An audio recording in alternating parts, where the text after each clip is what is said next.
You're probably wondering how to disable the option from your device to install apps from unknown sources, so pretty much APK files.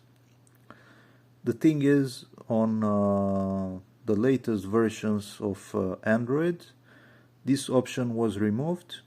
So pretty much when you install an APK files that doesn't come from Google Play, it will ask you to allow or not allow. So when you allow, it will just install the app. So there is no global setting to just check or uncheck. So the next time you're downloading an APK file and you try to install it, it will ask again. So it will not install it right away.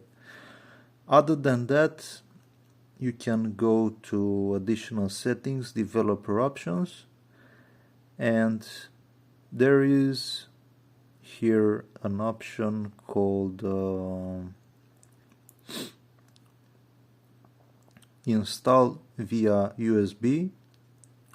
It's unchecked by default, and that's pretty much it. Other than that, you don't need to worry.